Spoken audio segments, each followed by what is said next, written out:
ఉన్నారు. వాళ్ళు ఖచ్చితమైన ఇన్ఫర్మేషన్ ఉంది వాళ్ళకి.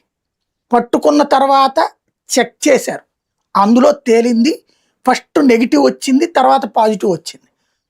ఇక్కడ సమస్య ఎక్కడ అయిపోయిందంటే, ఇదే అక్కడ కేసీఆర్ ప్రభుత్వం ఉండి ఇదే పుట్టాక మహేష్ యాదవ్ కనుక దొరికితే ఇక్కడ రచ్చ రచ్చ అయిపోయేది. 2 తెలుగు రాష్ట్రాన్ని దేశవ్యాప్తంగా ఓ బీసీ ఎంపీని ఇరికించారని రచ్చ చేసేవాళ్ళు వీళ్ళు.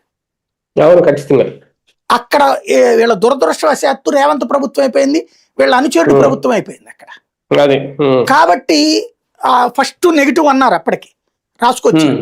కానీ ఎస్పీ గారి తెర మీదకి వచ్చి ఇతను మోసం చేశాడు, అందులో యూరిన్ చూపించాల్సిన దాంట్లో నీళ్లు పోసి తప్పుడు నివేదిక వచ్చేటట్టు చేశాడని తేల్చి మళ్ళీ బ్లడ్ టెస్ట్ చేస్తే అతన్ని పాజిటివ్ అని తేలింది అన్నాక, అదే గనక అక్కడ కేసీఆర్ ప్రభుత్వం ఉంటే ముందు నెగిటివ్ వచ్చి తర్వాత పాజిటివ్ అంటే వాళ్ళు ఇరికిచ్చారని చెప్పేవాళ్ళు.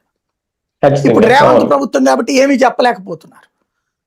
దానికి తోడు ఎవడో ఏ అనుచరుడో, ఇప్పుడు ఆ ఎమ్మెల్యే మనిషో లేకపోతే వాళ్ళ పేర్లో వీళ్ళ పేర్లో వస్తేనే రచ్చరచ్చ చేశారు వీళ్ళు ఇదివరకు. ఇప్పుడు ఏకంగా ఎంపీనే, ఏం చెప్పుకోవాలో అర్థం కావట్లేదు. అందుకని సస్పెండ్ ఇదే సస్పెన్షన్ అని కూడా కాదు, ముందు షోకాజ్ నోటీసు 5 రోజుల్లో వివరణ ఇచ్చాక ఆయన అప్పటిదాకా పార్టీ కార్యకలాపాలకు దూరంగా ఉంటారు. ఆయన పార్టీ కార్యకలాపాలకు దగ్గర ఉంటాయి కదా దూరంగా ఉండటానికి. బేసిక్ గా పార్టీకి సంబంధించిన వాళ్ళే చెప్తున్నారు. తలసాని శ్రీనివాస్ యాదవ్ ఇప్పుడు బీఆర్ఎస్ లోనే కదా ఉంది, ఆయన బంధువులట. ఆయన పిఆర్ఓలు ఈయన పిఎస్ గాను వీటిగా ఉంటారట అఫీషియల్ గా. అసలు ఈయన ఎప్పుడు ఉండడట, తక్కువ అట ఇక్కడ ఉండేది, ఎక్కువగా వాళ్ళేనట చూసుకునేది ఎంపీ కార్యాలయంలో.